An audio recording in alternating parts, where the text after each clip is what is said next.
Entonces, la clase conmigo la vez pasada, ¿están preparadas y preparados? Esperen que se sigue sumando gente. Igual ya Ari estás grabando, ¿no?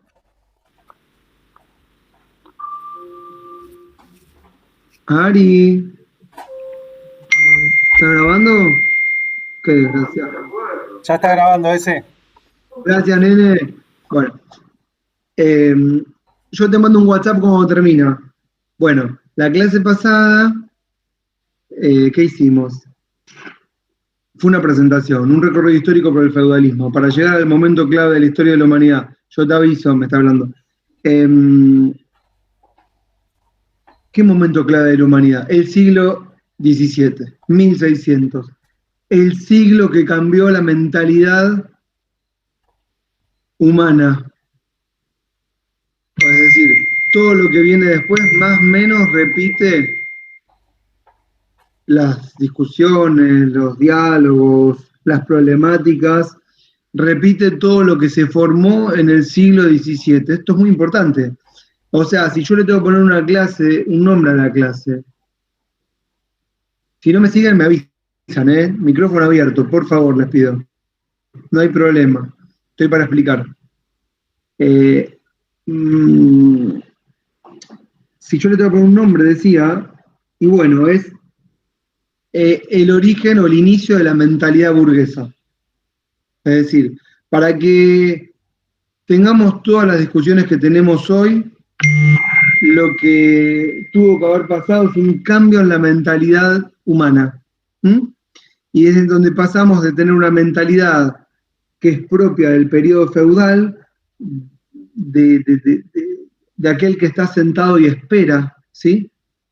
A aquel a quien las cosas le son reveladas, en donde hay una verdad absoluta y no se puede esperar más del destino.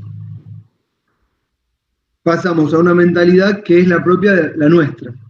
Pero esta idea de lo útil, del trabajo, estos conceptos, lo útil, el trabajo, el tiempo, la valorización, la apropiación, la producción, el individualismo. ¿Siguen todos estos conceptos? Todo esto no existía antes, todos estos son conceptos nuevos.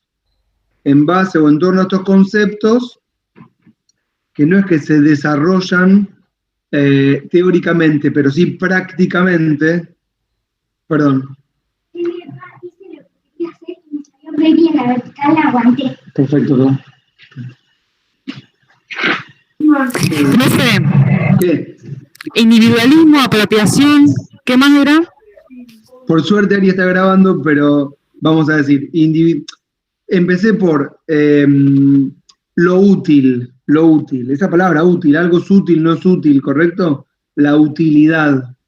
El trabajo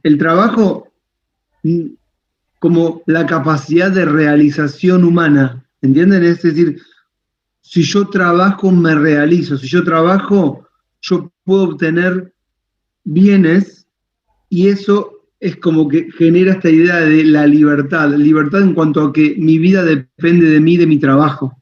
No tengo que esperar nada de los demás, ni de las demás. Entonces, el trabajo, la producción, el individualismo. ¿Qué significa el individualismo? Es muy importante, porque uno dice, ¿pero qué? Es algo básico decir individualismo. Por esto quiero decir, no existía esta idea de que uno era uno sin depender de los demás. Eso es una idea falsa. ¿Qué éramos en el 1400? Súbditos de Dios. Ahora somos individuos libres. Esa libertad la obtenemos a partir del trabajo y la realización personal. Y a partir de esta idea, la libertad. La libertad tiene que ver con que a través de mi trabajo me puedo apropiar de las cosas. Escuchen esta que les voy a decir que les va a gustar. Me puedo apropiar de mi persona. La propiedad no es únicamente los bienes o la tierra o las cosas. La propiedad de mi persona no le pertenece a Dios, me pertenece a mí. Escuchen esta frase, yo con mi vida hago lo que quiero.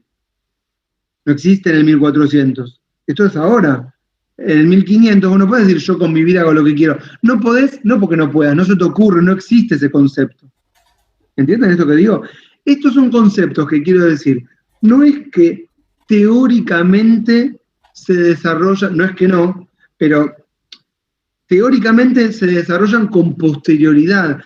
Se desarrollan primero en la práctica. Quiero decir, la gente, odio decir la gente, pero bueno, el ser humano, ahí está, empieza a tener todos estos tipos de actitudes que son propias de la mentalidad burguesa. ¿Entienden? Y no es que están teorizando respecto de quién soy, no están yendo al psicoanalista, porque no existe el psicoanalista ni existen las ciencias. Entonces es una apropiación material, diría Marx, materialista. Material significa en la práctica, y no una conceptualización abstracta, una idea, alguien que viene de atrás de algún lado y te dice, che, mirá que vos sos vos, podés hacer lo que querés, ¿eh? Nadie te decía eso. Pero, ¿en dónde uno se sentía así? En el mercado. En el mercado uno se siente así. No había mercado y ahora hay mercado. ¿Qué significa que hay mercado? Hay un lugar en donde vas e intercambiás bienes y servicios. Y ahí recibís dinero. Y aparece el dinero como concepto y como valor y como moneda y como intercambio. Y te das cuenta que si tenés dinero, podés comprar cosas. Y si trabajás más, podés comprar más cosas. Y entonces te empezás a llenar de bienes de los cuales antes no tenías. Y eso hace que la mente empiece a acelerarse. Si el hombre, si el ser humano, si les seres humanos, qué buena es, tienen una mentalidad totalmente pasiva, con el trabajo se aceleran. ¿Vieron cómo estamos acelerados? Ahora ustedes se dan cuenta, estamos hiperacelerados o no.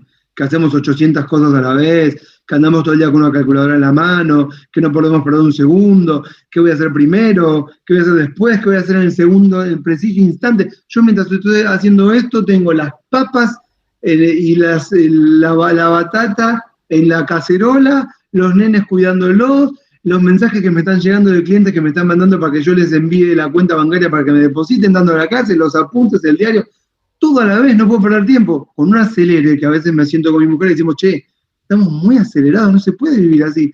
Y decimos, ¿hasta cuándo vamos a vivir así? Y lo peor es que esto no tiene fin. Porque como estamos todos acelerados, bueno, parece que me estoy yendo del tema, pero no me estoy yendo del tema. Esto es la mentalidad burguesa que arrancó en el 1600 y no se detuvo nunca más.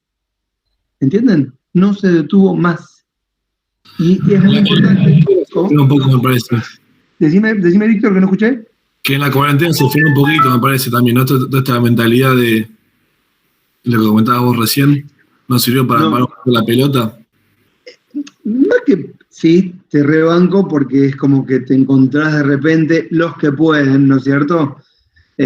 No todos pasan bien la cuarentena, vamos a decir que la mitad la pasa bien, la otra mitad la pasa mal, pésimamente mal, pero la mitad que la pasa bien, 2 semanas, bárbaro, vacaciones. Para la tercera semana se siente un inútil, ¿no? ¿Qué hago con mi tiempo? Que me empiezo a desesperar, camino por las paredes. Eso es propio de la mentalidad burguesa. Entonces sirve como parate, sirve como reflexión. Yo me hice un rompecabezas de 1000 piezas, bárbaro. Pero me compré un segundo y ahí quedó postrado, ni lo abrí, con la esperanza de que algún día vuelva a tener ese momento de plenitud, de paz. Eso, miren, me dan la pauta. ¿Eso saben a quién le pasó? A Descartes. Les conté de Descartes la vez pasada, a mí no me voy metiendo de a poquito. Porque aparte de Descartes, estamos en el 1637, estamos en los albores de la Revolución Inglesa.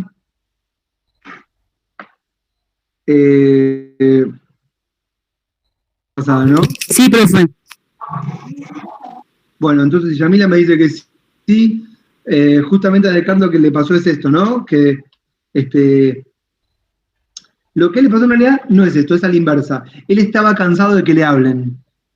Al revés. Él estaba cansado de la internet, estaba cansado de YouTube, estaba cansado de estar enchufado, estaba cansado de la televisión. Yo no sé ustedes cómo andan con la tele, pero mis papás, por ejemplo, veo que están adictos a la televisión, no pueden cortar el lazo. Y así estaba él con la escolástica. Es decir, ¿cómo estaba Descartes respecto de Dios? Y no lo aguantaba más. No porque no aguantaba a Dios, no aguantaba que le hablen, que le hablen, que le hablen. no aguantaba que no lo dejaran pensar. Descartes era ya un hombre con mentalidad burguesa, porque el tipo decía, déjenme pensar. Pensar es la razón, pensar es el iluminismo, pensar es lo que viene. ¿Correcto? Esto, como les decía, que le pasa en el 1637, coincide, porque estamos siempre en el siglo que cambió todo, con unas revoluciones fundamentales que ocurrieron, que tuvieron lugar en Inglaterra, entre 1642 y 1647, para ubicarnos históricamente, que son, bueno, la primera revolución, que termina con la cabeza de Jacobo I, el rey, y la segunda, yo esto para que lo pongan tipo una grillita, ¿viste? Porque ¿dónde estamos paradas? Estamos paradas en el 1642 hasta 1688, en donde va a ocurrir otra revolución, que se llamó la Gloriosa Revolución. Para que se ubiquen en sus apuntes, en Inglaterra hubieron dos revoluciones. Una primera revolución en 1642 a 1647, 49, según donde lo quieran poner, ¿sí? Y una segunda revolución que se llamó la Gloriosa Revolución, que viene de alguna manera a concluir, ¿no? Digamos, este cambio en la mentalidad burguesa, escuchen, que lo que viene a hacer es materializar el cambio. Ahí está, eso sería. O sea, la mentalidad burguesa ya la tenían. ¿Por qué? Porque si no, no se hubiesen desarrollado los acontecimientos. ¿Entienden? Es decir, ¿por qué hay revoluciones? Y porque hay un quilombo bárbaro, porque empiezan a tomar de alguna manera conciencia de la injusticia, ¿sí? Empiezan a tomar conciencia de lo que diría Marx, la ignominia. Es decir, uno puede ser pobre, pero la revolución viene cuando toma conciencia de que es pobre y eso está mal.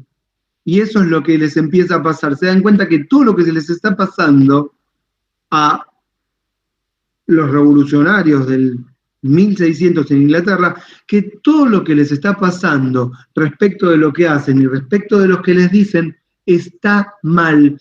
No hay una concordancia entre el discurso hegemónico que viene de las instituciones monárquicas y del gobierno de Dios y lo que les está pasando en el terreno, en la práctica. Es decir, la potencialidad humana es aquello a lo que hay que liberar. Son palabras incluso, o frases que les pueden sonar parecidas a hoy. Por ejemplo, el ministro de Economía de la dictadura, Martínez II, también diría lo mismo. Hay que liberar la potencialidad, liberar, como él decía, liberar las fuerzas productivas. Esa frase de Martínez II del 77, 6, de liberar las fuerzas productivas del Estado, que es estatizante y agobiante. ¿De dónde saca estos conceptos? Estos conceptos van a nacer en el 1600. ¿Entienden esto que quiero decir? Estamos siempre discutiendo lo mismo. Por eso, la materia es eminentemente económica y el constitucionalismo, si no es económico, no es constitucionalismo.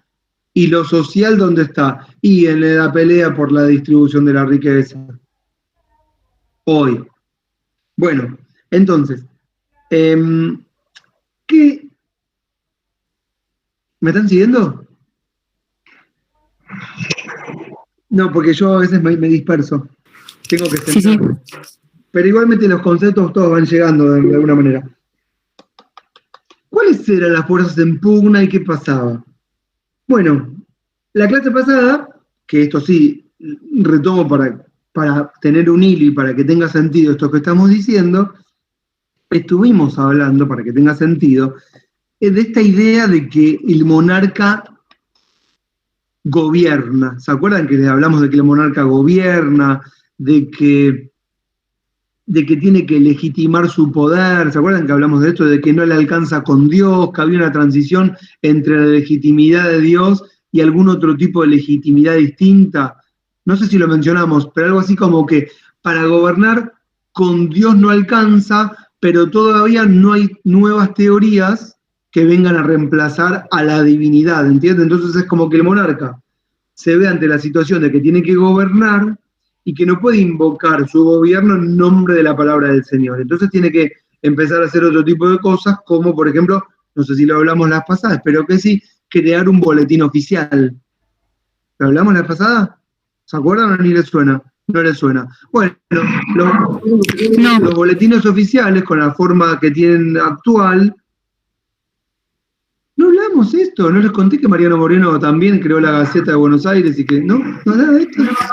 No. Usted lo único que dijo al final de la clase fue que tenía que administrar el rey. No, está bien, voy a retomar de ahí. Está bien, el rey tenía que administrar. Esto es re importante porque acá hay una gran... Escuche esto que...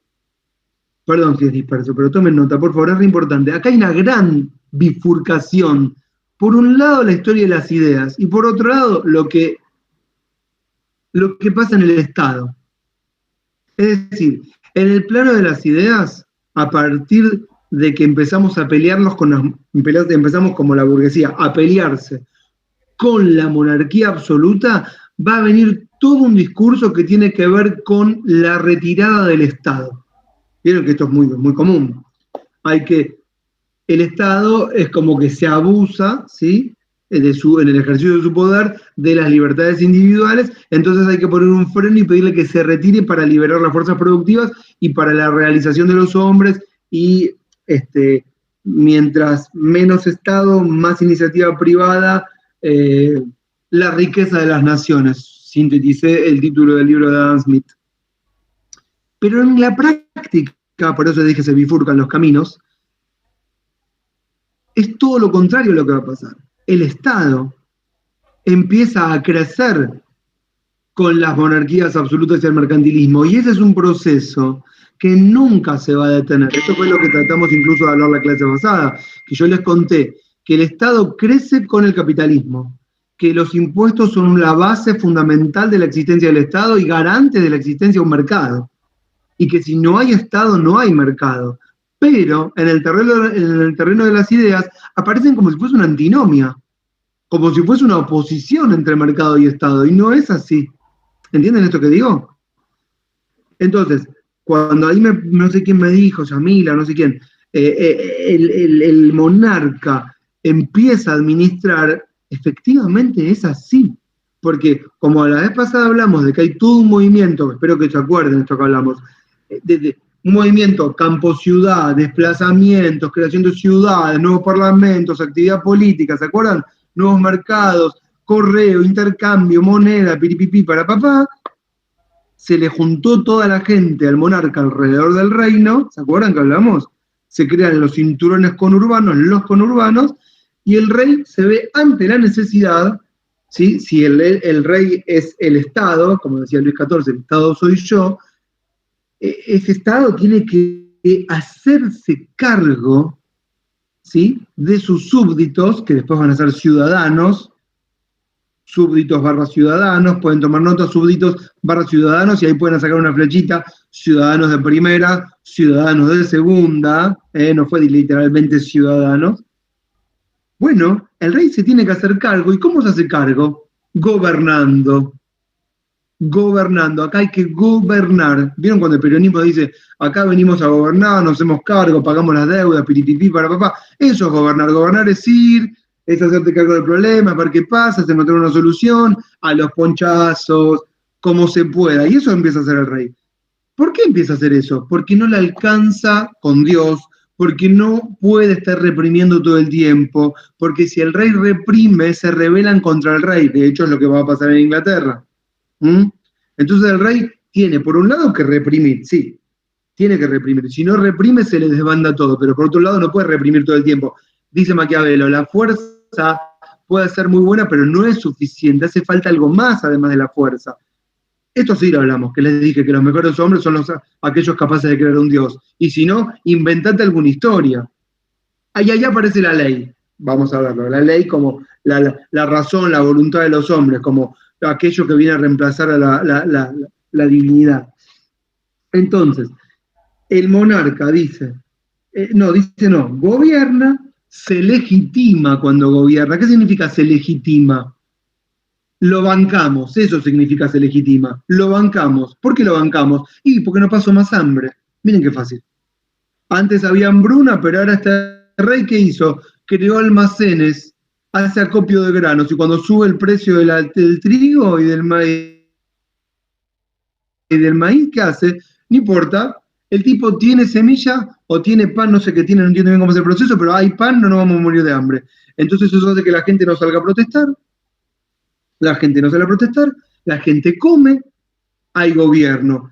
El rey tiene un ejército, el ejército se pelea por el rey, va al campo de batalla, el rey los condecora, el rey los premia, el rey crea medallas para condecorar a los valientes que se la jugaron por el reino, el rey crea un hospital para inválidos, ¿sí? Y para la gente que sufrió en la batalla y que se la jugó la vida, y al que se la jugó por el reino, le damos todo, o un pase, un vale gratis para subirse un colectivo, no sé. Bueno, según cada gobierno, cómo trata a sus habitantes. Entonces, empieza todo un andamiaje, un aparataje, ¿correcto? Que es la administración centralizada del reino, que después se transforma en el Estado. Bueno, me entienden esta idea, ¿no? Entonces, lo que está pasando es que el rey está gobernando, piripipí, para papá, va todo bien, hasta que en un momento los seres humanos nos damos cuenta de nuestra potencialidad, la mentalidad burguesa. ¿Sí? Y entonces empezamos a notar que el fruto de nuestro trabajo, no todos, sino los que más tienen, el fruto de nuestro trabajo se lo está llevando toda una parte de la monarquía. Ya sabíamos que se lo llevaba la monarquía, ¿correcto? Y a cambio de eso nos desarmábamos. Pero ya se desarmaron todos, quedó el monarca que tiene el control del monopolio. Y acá me quedé la clase pasada. Y tienen que tomar en cuenta que estamos en sociedades estratificadas. ¿Qué son las sociedades estratificadas? Sociedades en las que, ¿saben, no? ¿Sí? Díganme sí con la cabeza. Sí. Muy bien. Entonces, sociedades estratificadas, ven que es importante la cámara. Si alguien decía no, bueno, en las que, bueno, no somos todos iguales. Y acá la pelea no es el 4 o 5% que tiene privilegios, que son los nobles que quedaron, que son los financistas, que son los prestamistas del reino, que especulan con todas las administraciones, que se reconvirtieron, ¿no? Porque eran señores feudales, pero se reconvirtieron. Acá siempre está buena la historia de la Cenicienta. ¿La contamos acá la historia de la Cenicienta? No. Siempre es muy gráfica. La verdad que me repito mucho, esto me hace pensar que quiero renunciar, pero lo voy a contar una vez más. La historia de la Cenicienta, la protagonista no es la Cenicienta. No, la protagonista es la mamá, la madrastra. ¿No? ¿Correcto? ¿Qué quiere la madrastra?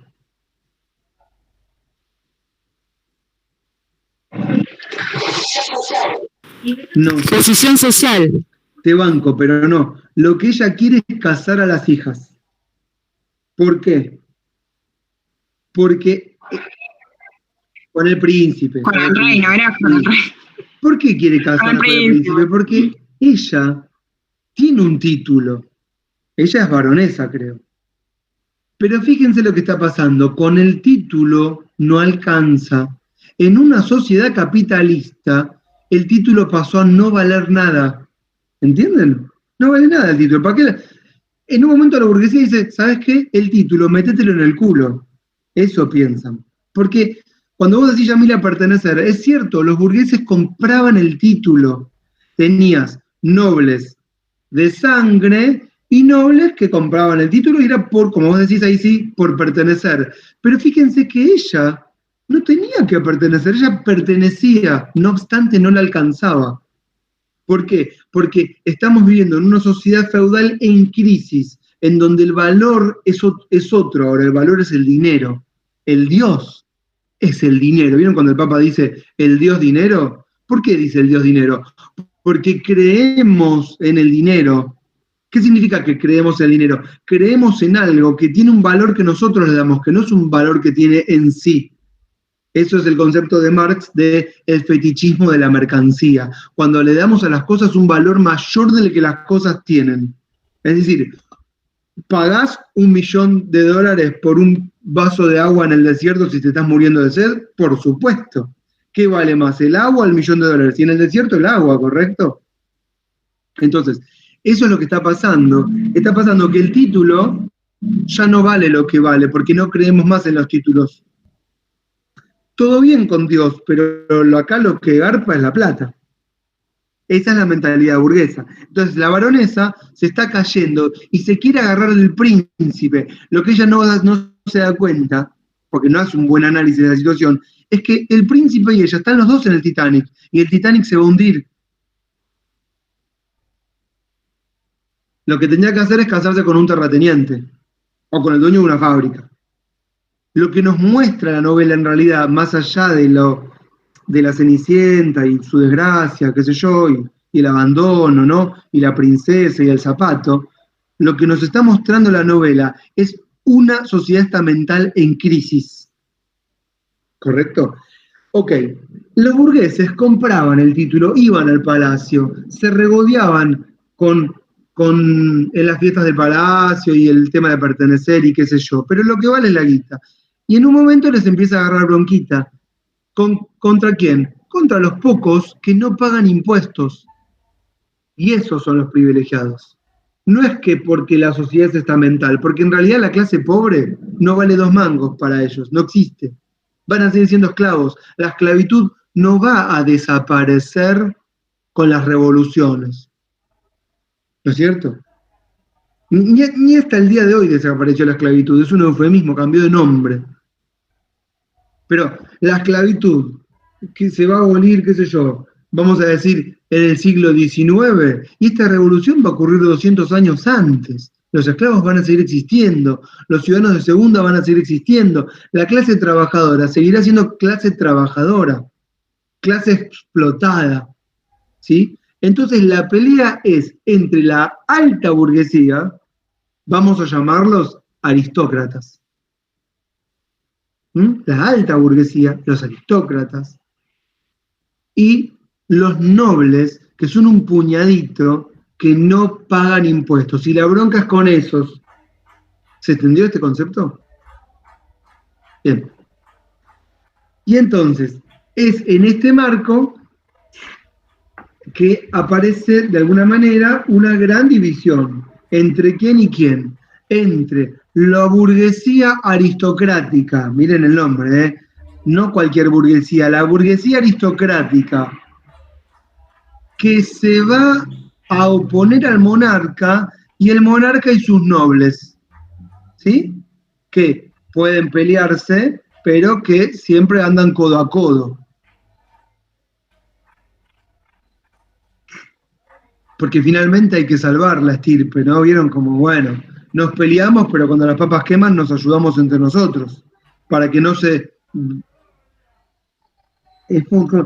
derrumbe, digamos, nuestra forma de ser, que es la sociedad estamental. Y es entre estos dos grandes sectores, la burguesía aristocrática y la monarquía absoluta, ¿sí?, que se va a desarrollar la contienda, la batalla, la revolución. Es decir, ¿quién contra quién? ¿A quiénes se enfrenta la revolución? En un principio, a estas dos grandes fuerzas. Me siguieron, ¿no? Lo importante es que... Sí, decime. Perdón, sí, profe. ¿Está hablando de la primera o de la gloriosa? De la primera. De la primera. Bien. Es importante porque ustedes fíjense cómo nosotros a través de esta caracterización le dimos como entidad a la relación de fuerza. ¿Entienden? No es que yo tiré, bueno, la pelea es entre la burguesía y el monarca absoluto, porque si no, si lo digo así, es como que, bueno, me lo anoto en un papel, pero no tiene contenido. Ustedes advierten acá cómo llegamos a la problemática. ¿Dónde se ve reflejado, o dónde aúna su poder juntarse? La burguesía aristocrática. ¿En dónde? ¿En dónde se juntan?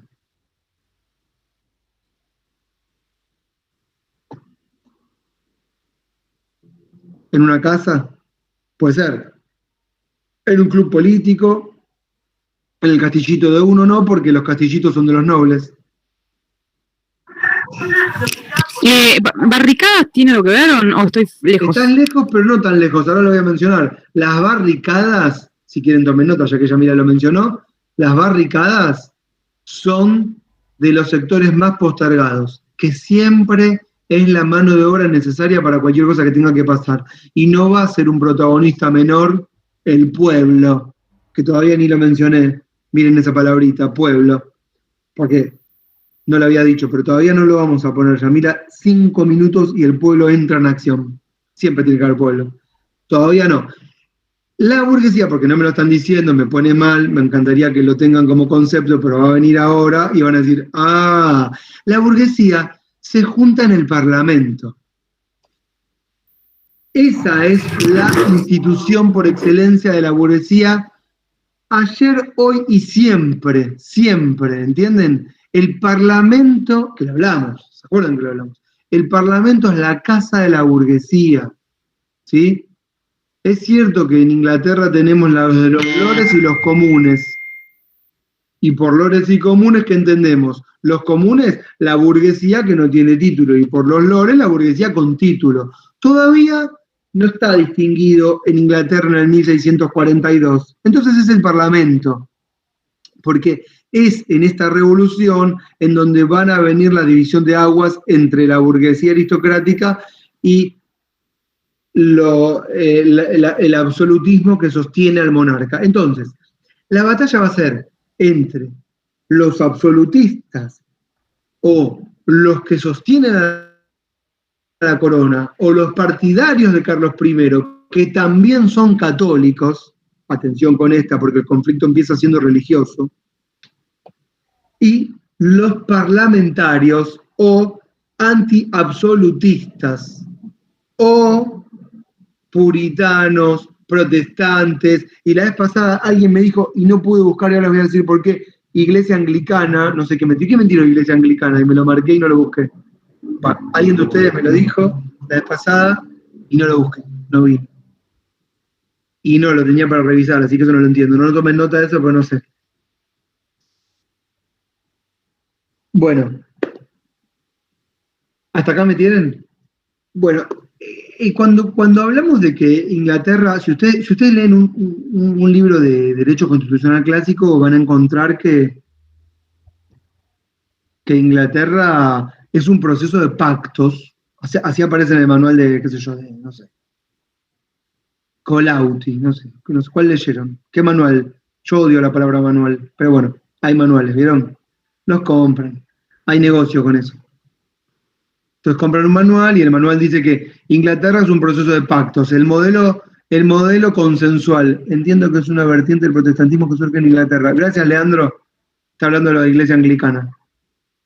A mí me suena lo mismo, pero como uno no lo puede ni buscar en Wikipedia, ¿por qué no lo pude buscar en Wikipedia? Porque la aprendí a las 7:30 de la computadora y estuvo media hora hasta arrancar. Parecía un fitito.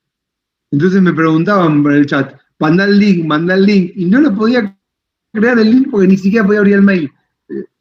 Y por eso no pude buscar Iglesia Anglicana y Enrique VIII que tenía que buscar.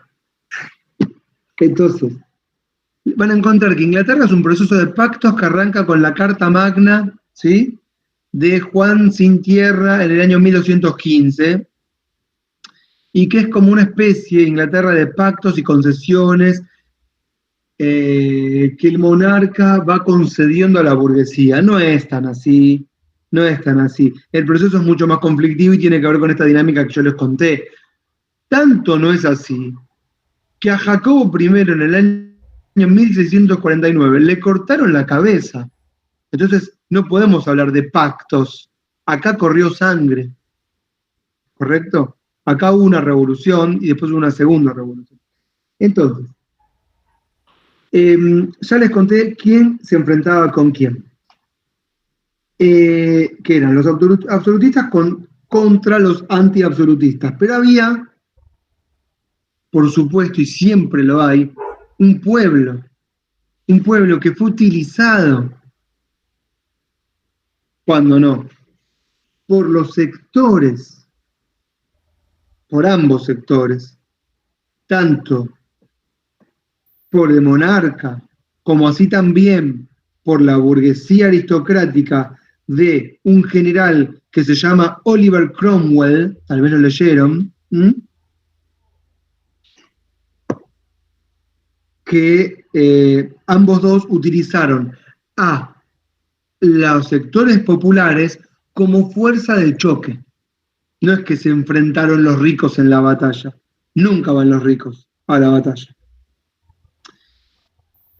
Pero, este aquí, que estos sectores populares también tenían ideas propias, no eran sectores populares, vamos a decir, que eran llevados de las narices.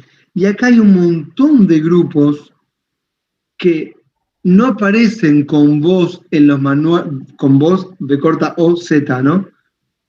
Con voz en los manuales de derecho constitucional, porque en general los manuales están escritos para la clase burguesa, son de élite, no son manuales de derecho constitucional popular, son manuales de derecho constitucional económico, en sentido de que económico de proteger la propiedad, porque puede haber objetividad si quieren, aunque no sé, pero nunca hay parcialidad, siempre hay imparcialidad.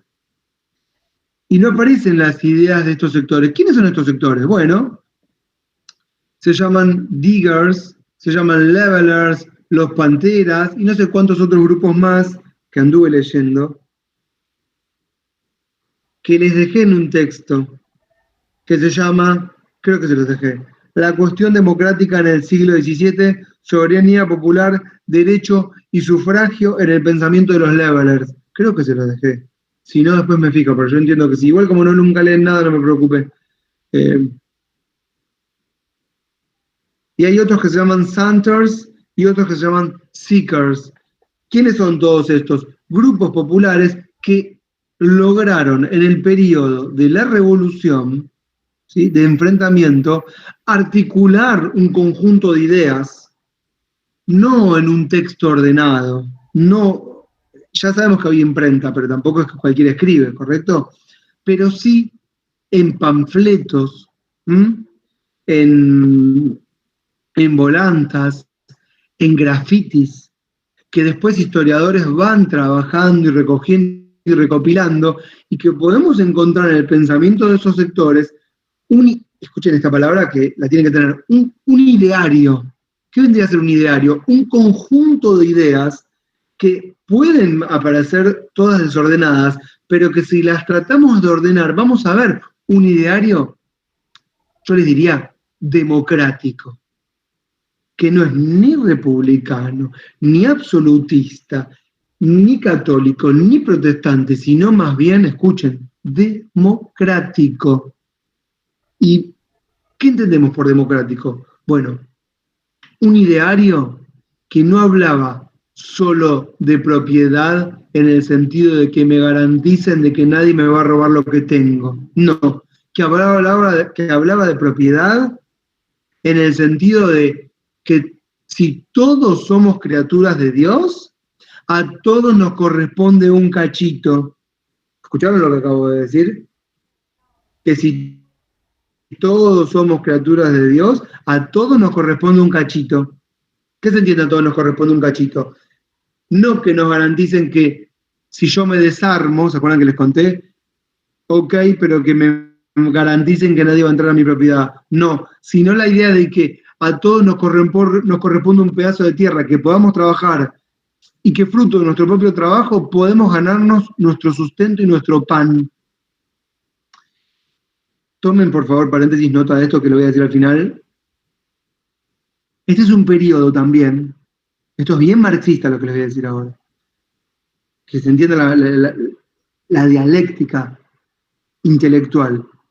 Es un periodo en el que se está reconfigurando la posesión de la tierra.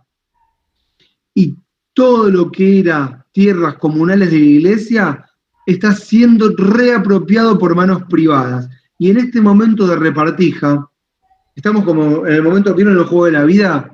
Antes de que empiece el juego, o en el Monopoly, ¿vieron antes de que empiece que se reparte la plata? En el juego de la vida, en el Monopoly, está bueno porque es como que todo muy alegre, bueno, 1000 para vos, 1000 para vos, 1000 para vos, y arrancamos el juego. Pero en la historia real, como la va a contar Marx, no sé si es real, pero como la cuenta Marx, no es tan sencillo. Se llama, ¿cómo se llama? El capítulo 24 del Capital. Me olvidé, pero donde Marx cuenta la apropiación originaria de la tierra y la expulsión de las tierras de unos y la usurpación por parte de otros. Es decir, no fue todo tan alegre. ¿Por qué viene ahí está, el capítulo de la acumulación, lo dije, el capítulo de la acumulación originaria. Es decir, lo que en el juego de la vida aparece como tan alegre, repartámonos cada uno un poquito y arranca el juego, el que pierde, bueno, ustedes vieron cómo es el juego de la vida, es el juego del capital en realidad. En realidad el juego de la vida podría llamarse el juego del capitalismo. Todos arrancan con lo mismo, ¿y quién gana? El millonario, que llega a una mansión, ¿vieron? No sé si jugaron alguna vez. Tenés una familia, tipo. Yo a mis hijos, para no hacerlo heteronormativo, les dije, ustedes pueden elegir si quieren casarse con 2 rosas o con 2 celestes. Que ahora podríamos incluso interpretar que tampoco rosa tiene que ser hombre o mujer y celeste hombre, ¿no? Y que ellos elijan. Pero bueno, ¿cómo termina el juego? Que llegas a una mansión. ¿Y quién pierde? El que entra en bancarrota. Endeudado hasta las pelotas, ¿correcto? Que le deba al banco / Estado. También eso es interesante del juego de la vida, que nos muestra un poco la problemática de la que hablamos al principio. Porque vieron que el banco es el Estado en el juego de la vida. No hay un banco o un Estado. El que tiene que repartir, el que da, el que saca, es el mismo. ¿Por qué banco-estado? Porque es como si fuese una sociedad mercantilista o de monarquía absoluta, podría ser. Pero bueno, el capitalismo, el juego del capitalismo, el juego de la vida es alegre, pero en realidad este es un proceso de redistribución de la tierra en donde hay mucha reapropiación de lo que eran tierras comunales. Entonces, los ricos se quieren quedar con las tierras y los sectores populares están diciendo, nosotros también queremos ser propietarios de nuestra tierra. No queremos vivir encerrados en una fábrica y que nos caguen a latigazos. Lo digo así gráficamente, ¿no? Es decir, había un ideario que tenía que ver no con los valores republicanos del libre, vamos a llamarlo entre comillas, no vamos a llamarlo libre mercado porque no existía ese concepto, pero sí con esta idea fisiócrata, no sé si escucharon alguna vez hablar, de el mercado es algo natural. Esta es la idea que sostenían, que el mercado era algo natural que se autorregulaba. Liberemos los precios de los granos, va a haber un punto de equilibrio, oferta y demanda, y ya. Eso era lo que pedía la escuela fisiócrata, que rivalizaba con la escuela mercantilista, que era la del rey, que decía, no, todos me pagan impuestos a mí. Y los levelers, por decir unos que decían, no, todos podemos ser propietarios si trabajamos, porque ellos, los levelers, eran lo que serían ius naturalistas. ¿Qué significa que son ius naturalistas? Ellos decían, somos todos criaturas de Dios, Dios nos hizo todos iguales y semejantes, y por lo tanto a todos nos corresponde más o menos lo mismo. Todos tenemos derecho a trabajar, pero ¿qué? ¿La tierra de otro? No, la propia. Yo no dejo de ser vasallo. ¿Sí? Profe, ¿cómo se llaman los que son ius naturalistas? ¿Los que son qué? Ius naturalistas. Escuchá, está muy bien la pregunta, tal vez no lo dije. Se llaman levelers, con V corta. Pero escuchen, viene de level, que es nivel. ¿Vieron cuando pasan en el Pac-Land? ¿Juegan al Pac-Land? Al level 1 o el level 2, ese es el primer nivel, es como pasar. Los levelers son los niveladores, porque propendían o aspiraban a una ciudad que estuviese nivelada. Hoy podríamos decir igualitaria, si quieren. ¿Entienden el concepto, no? ¿Y qué decían estos tipos? Bueno, muchas cosas más. Pedían, por ejemplo, igualdad en la tenencia de la tierra, pedían también, por ejemplo, derecho de sufragio, ¿sí? Que aquellos que iban a ir al Parlamento no fuesen los aristócratas que serían los representantes por una especie de mandato, sino un mandato no popular, un mandato, vamos a decir, tampoco divino, les diría un mandato racional. Nosotros somos los que tenemos la razón, ¿sí? Entonces, como somos los que tenemos la razón, somos los que vamos a representar al pueblo. Y los liberales dicen, no, nosotros también tenemos derecho a, si quieren, ser representados o directamente a gobernarnos directamente, sin representación. Entonces, propiedad para todos, derecho de sufragio. También pedían representación, bueno, ellos pedían representación parlamentaria, libertad de culto, gobierno por consenso, soberanía popular. Todos estos son conceptos que estoy tirando, que fueron elaborados, yo después les indico qué texto, por autores que no van a encontrar en los libros de Derecho Constitucional por mala suerte. Si yo tuviese que hacer el libro de Derecho Constitucional, lo cambiaría todo, ¿me entienden? Esperen que voy a... Esperen que voy a cerrar la puerta, esperen. Y que subir el fuego de la cama.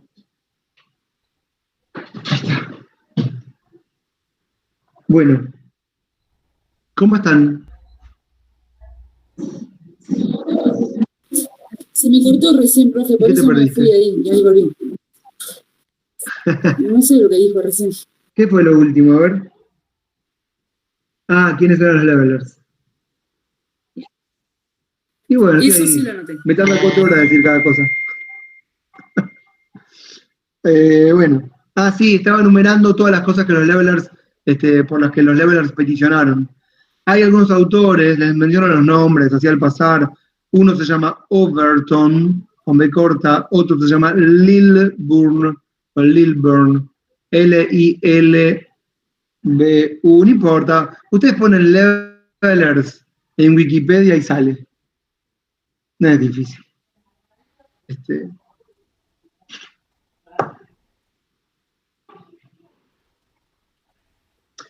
Ellos, pero esto de soberanía popular es importante. ¿Qué reclamaban los antiabsolutistas? Escuchen esto. Reclamaban la soberanía del Parlamento. Es decir, el monarca no es el soberano con su voluntad divina. ¿Quién tiene que ser el soberano? Decían los antiabsolutistas. El Parlamento. ¿Por qué el Parlamento? Porque es la casa de la burguesía, son ellos. ¿Correcto?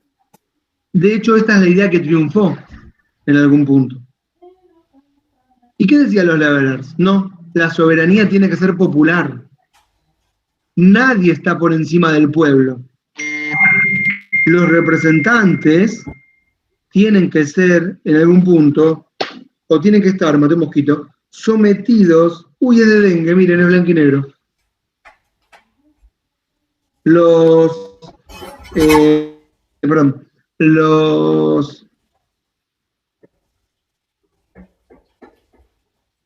Y por eso el sufragio.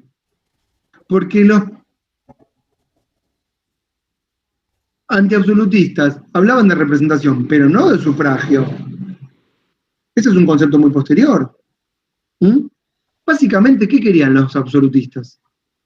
Lo que querían básicamente, este es el kit, este es el punto, esta sería la expresión, el nudo gordiano. Lo que querían era pagar los impuestos mínimos para sostener una administración que velara por sus propios intereses. Nada más. ¿Correcto? Fin del asunto.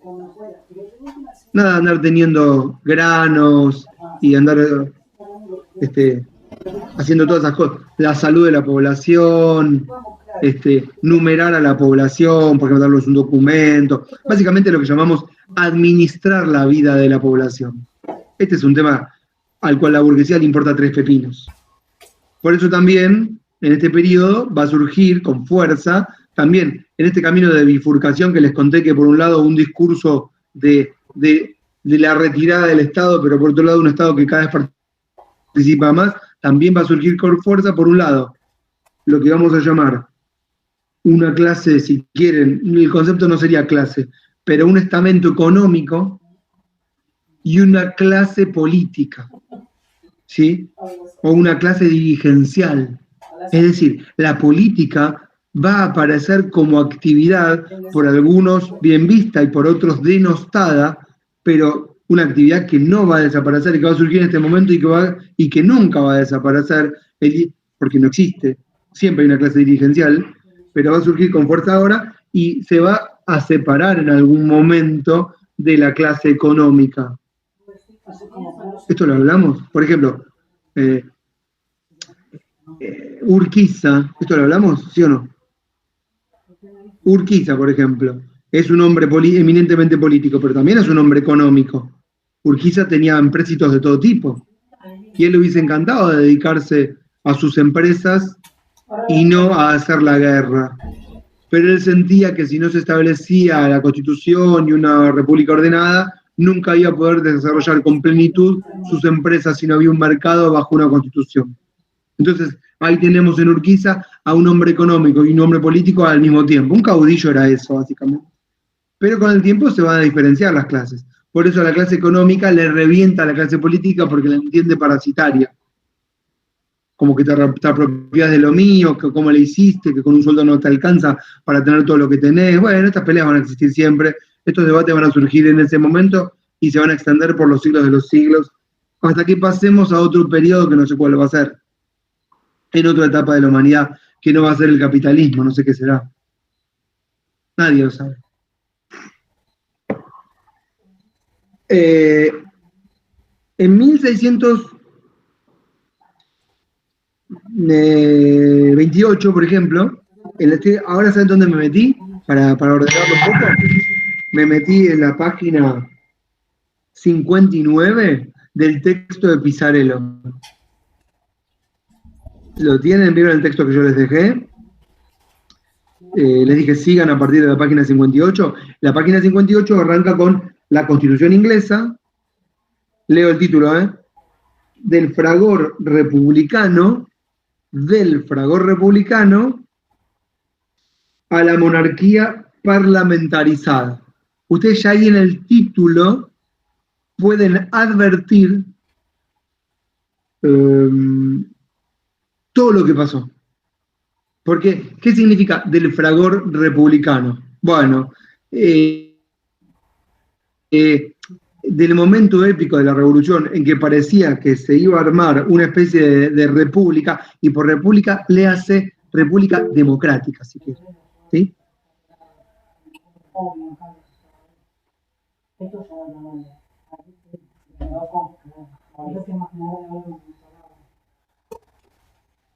A lo que finalmente se logró, que es una monarquía, porque sigue existiendo la reina en Inglaterra o no, tiene 150 años, pero sigue existiendo. Entonces no desapareció la monarquía en Inglaterra. Pero no es una monarquía cualquiera, es una monarquía parlamentarizada.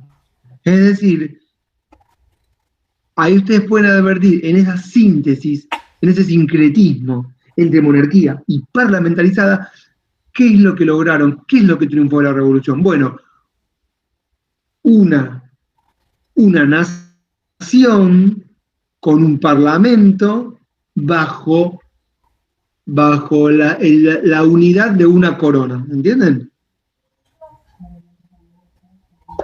La reina y el primer ministro, en todos los que hubieron. Esto es así.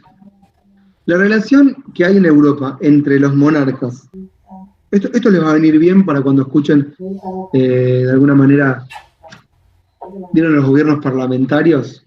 Es muy común, ¿no? Escuchar el funcionamiento de los gobiernos parlamentarios, cómo surgen. Y esto es básicamente que, yo les conté, vieron que el monarca, en un momento, las monarquías absolutas tienen que administrar. Entonces pasan de un gobierno que decide sobre la muerte ¿Qué significa un gobierno que decide sobre la muerte?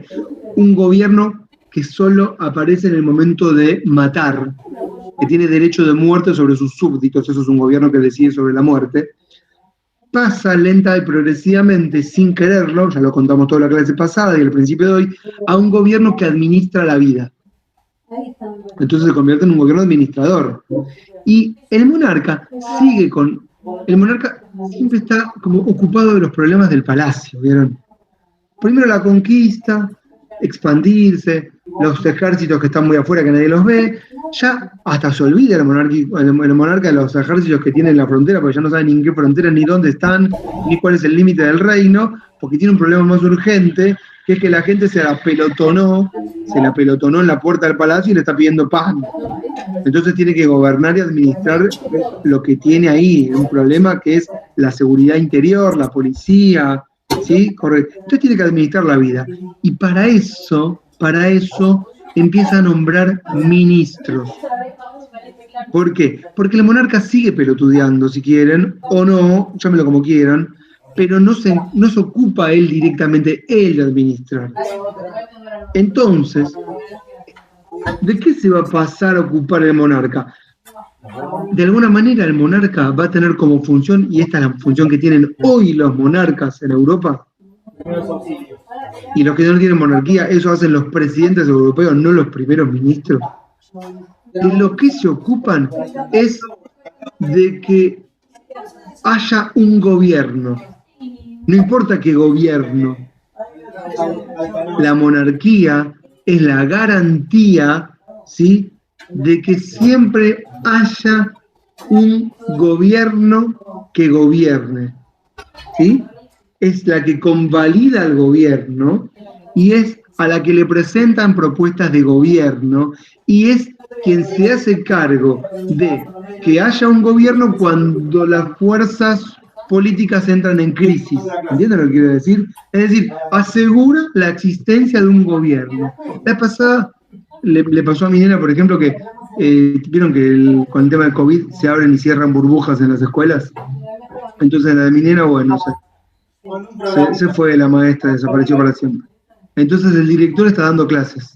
Y ella me dice, ¿qué hace el director? Y yo le digo, es el que se asegura de que la escuela siga funcionando y va a estar ahí donde tenga que suplir alguna función. Ahora, por mala suerte, está dando clase a vos, pero tiene 1000 problemas más el director. Que le faltó el que barre, que el de seguridad adelante se fue, que una maestra se enfermó, que a un nene se quiere ir a la dirección, que a uno se le quebró una pierna y hay que llamar a la ambulancia, ¿correcto? De que falta la comida en el comedor. Y el director es ahí la rueda de auxilio que tiene que asegurarse de que la escuela funcione. Es una especie de gerente de problemas, si quieren. Y si no hay maestro, va a ser el director. Y si faltan 2 maestros, el director te junta las 2 aulas y te da la clase. La escuela continúa. Eso hace el rey en una nación. La nación tiene que continuar existiendo y eso hace el monarca. El monarca empieza a legitimarse a través de sus ministros. Por eso quedó esta idea de que los miembros del parlamento son aquellos que charlan con los ministros del monarca. Y después, cuando el monarca pierde todo su poder después de las revoluciones, son los miembros del parlamento los que eligen a los ministros en vez de que sea el monarca el quien los elija. Y de ahí sale el modelo parlamentario. ¿Y por qué monarquía parlamentaria? Porque la monarquía sigue siendo símbolo de unidad nacional.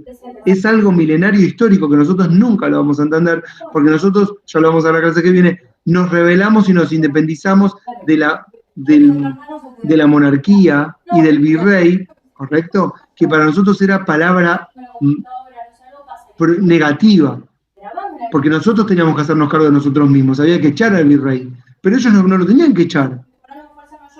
Si es el reino, si es la unidad, si es un lugar de pertenencia. ¿Entienden esta idea? Es muy distinto.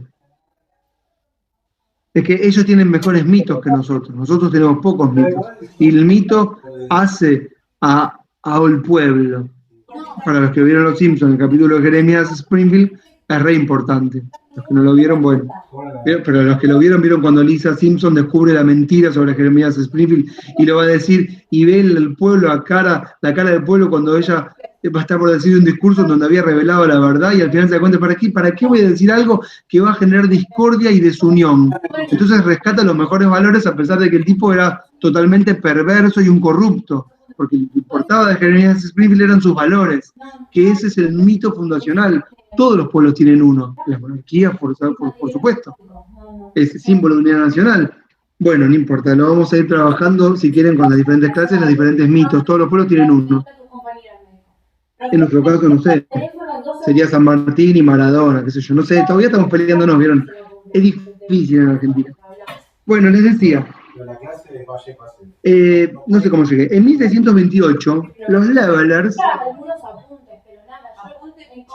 logran elaborar, 1628, antes de la Revolución, una petición de derechos. Pero lo interesante es que no se la llevan al monarca, la llevan al parlamento. Los Levelers llevan, ¿entienden esto? Los Levelers, un grupo de gente trabajadora que quiere tierras, ¿sí? Que no son burgueses aristocráticos, que son pequeña la burguesía, que son artesanos, que son tenderos, lo que para nosotros serían obreros hoy, ¿correcto?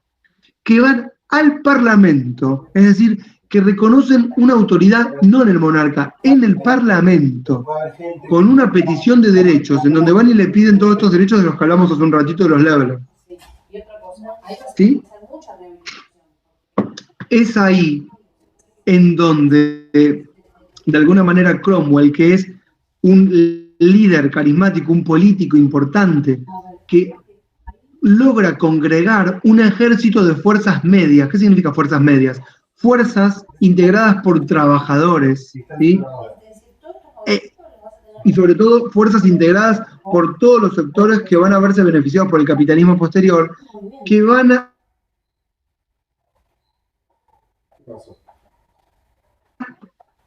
el poder. Es decir, Cromwell ve en estos grupos una fuerte identidad, no sé si de clase, pero alguna identidad, y ve que los puede utilizar, entre comillas, para su propia causa. ¿Entienden esto que estoy diciendo?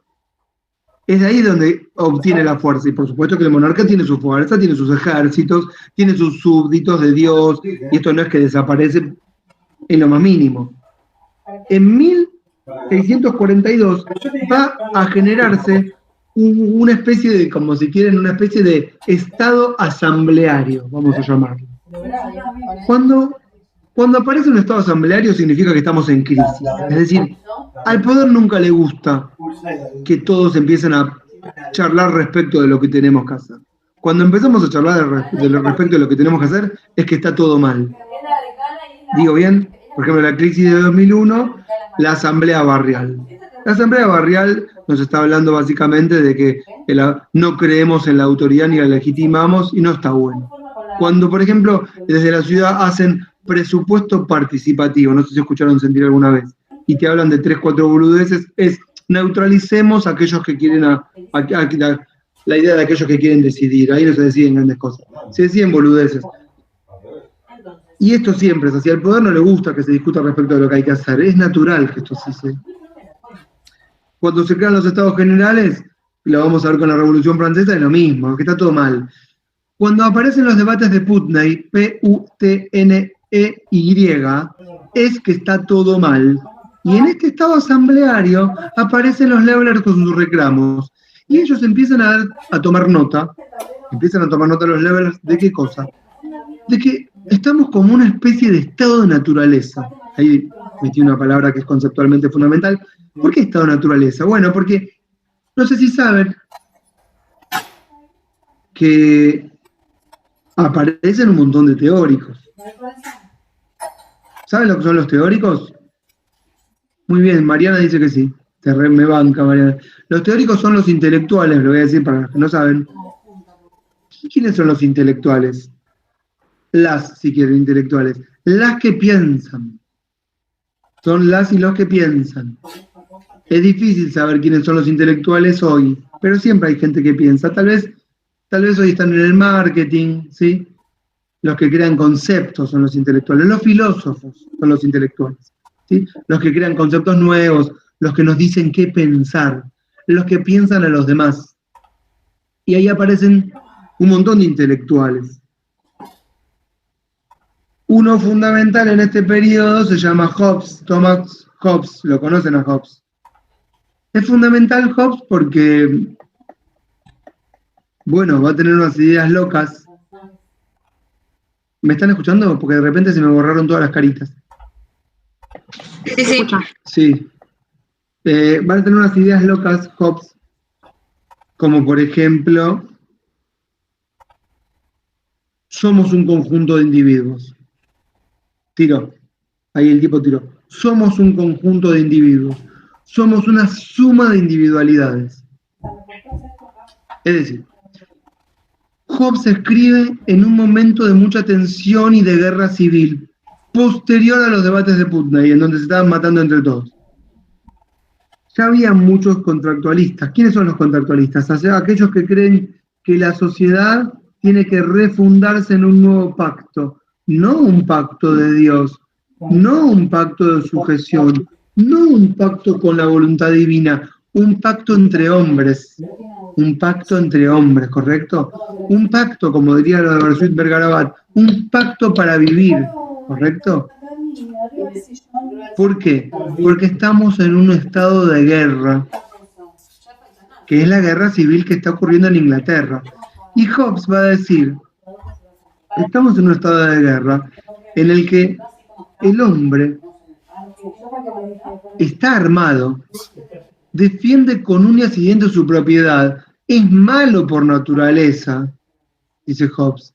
Hobbes dice, el hombre es el lobo del hombre, y si podemos nos matamos entre todos, ¿sí? Pero lo mejor que nos podría... Y este es un estado de naturaleza, que es un estado de guerra. Y él dice, de alguna manera, bancando a la monarquía por un lado, pero por otro lado entendiendo que en la monarquía no se puede legitimar en Dios, porque ya no es suficiente, pero bancándole su rol protagónico, dice, somos una suma de individualidades y lo mejor que podemos hacer en este momento, que es un momento fundacional, es un pacto de vida en el que todos vamos a desarmarnos, ¿sí? ¿Es el pacto que estamos necesitando ahora frente a la pandemia? Sí, bueno, dejemos de matarnos un rato y veamos, no con la oposición acá no es el pro, la oposición es la burguesía industrial, los bancos, esa es la oposición, ¿no? La oposición real. ¿Cuál es la diferencia entre...? Y en ese momento la oposición eran el ejército de Cromwell. Hacemos un pacto, ¿sí? Si le pones micrófono... Y démosle todo el poder a un rey, que es el rey que está gobernando, que era Carlos I. ¿Pones rec? No, Jacobo I. 2, 1... No, Carlos I. Antes dije Jacobo es Carlos. Perdón que tengo problema con los reyes. Es que no es parte de nuestra historia los reyes. Y démosle todo el poder al monarca, que efectivamente en la práctica es el que está gobernando, pero escuchen lo que dice Hobbes. A partir de Hobbes viene el peronismo. ¿Por qué? Es decir, pero ¿cómo lo asocias tan rápido? Bueno, porque Hobbes es el que va a decir, sin decirlo, donde hay una necesidad hay un derecho. Hobbes es el que le va a decir al monarca, mira, vos vas a ejercer el poder, ¿sí? ¿Pero para qué? Para garantizar la vida. Es decir, si vos estás a cargo del Estado, o vos sos el Estado, o el Estado es un pacto entre hombres, pasa documentos, y entre la suma de los individuos tenemos de un lado la Biblia, y del otro lado la espada, que es la fuerza, que es el monopolio de la fuerza física, y con eso va a gobernar, bien conservador, es decir, vos tenés el monopolio de la fuerza física, pero no es para matarnos, es para asegurarnos la vida y la propiedad. Entonces ahí Hobbes le dice al monarca, vos tenés que asegurar la vida de tus súbditos, y a partir de ahí es que le empezamos a pedir al monarca, reino, estado, un montón de cosas más. Vivienda digna, salubridad, caminos, puentes, cloacas, plan procrear, plan descansar, redistribución de la riqueza, plan Nini, me siguen, ¿no? Asignación universal, y el día de mañana, qué sé yo, vamos a pedirle muchas más cosas más, pidamos todo lo que queramos, igual, bueno, no sé, según cómo nos sabe. Y Hobbes es el que va a inaugurar esta idea. Para los levelers, ahora sí vuelvo, este era un momento fundacional, es decir, el momento del pacto de naturaleza, el momento hobbesiano. Entonces, van a llevar al Parlamento, muchos mejor reorganizados, un nuevo acuerdo que se llamó el Agreement of the People. ¿Qué es Agreement of the People? Acuerdo del Pueblo, año 1648. Los debates de Putnam no llegaron a ningún lado, fracasaron totalmente, porque en realidad no estaban destinados a que, básicamente, que triunfaran, porque cuando hay guerra, ¿vieron? Cuando empieza la Primera Guerra Mundial, vieron, el alemán la quiso detener, pero como el monarca ruso, el zar ruso, tenía muchos problemas, y se juntan a charlar el Kaiser y el zar, y él le dice, mira, detengamos esta guerra. Pero cuando el zar tenía problemas, ¿saben lo que le dice?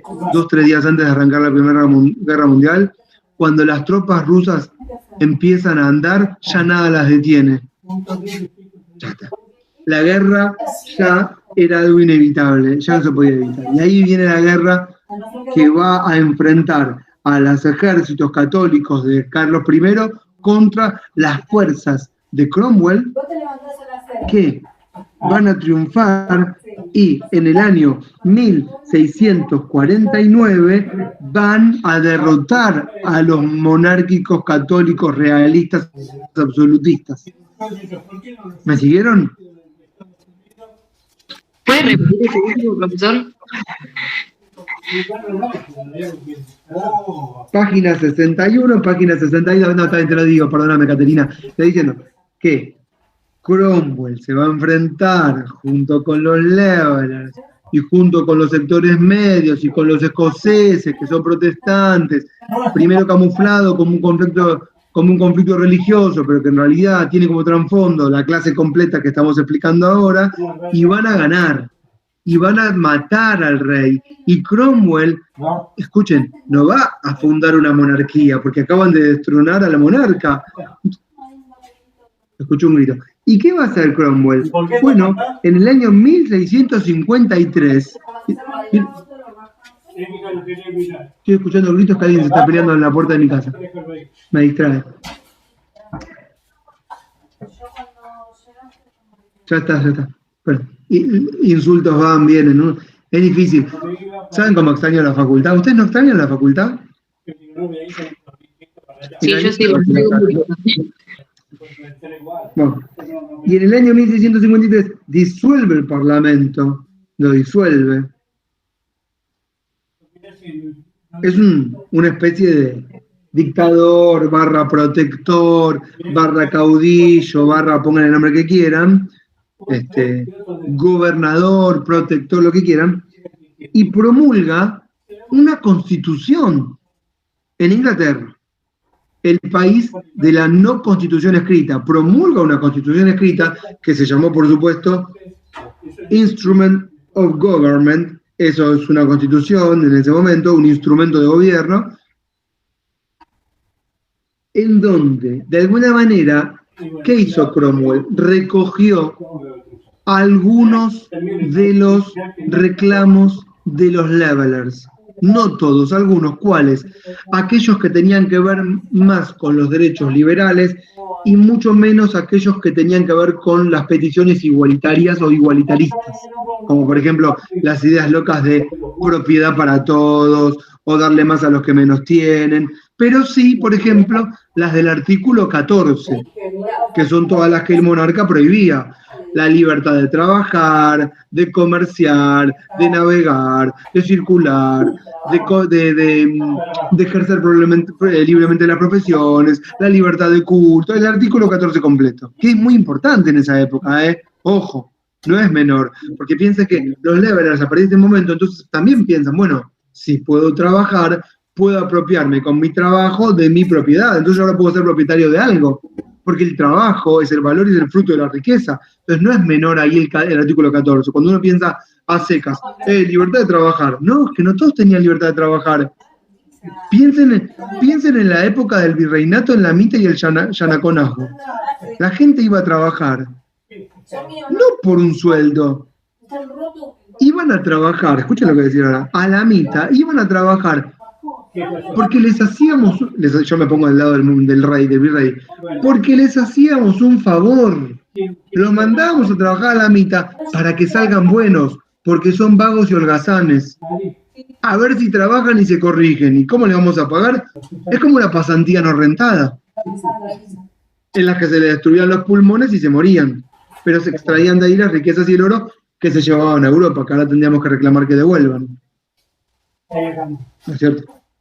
Entonces, por eso el derecho de trabajar adquiere mucho significado en la época y ahora parecería que no. Claro, porque ahora, escúchame, si yo trabajo me esclavizás por un sueldo que no me alcanza ni para comprar una mierda, 1 kilo de papas, ¿no?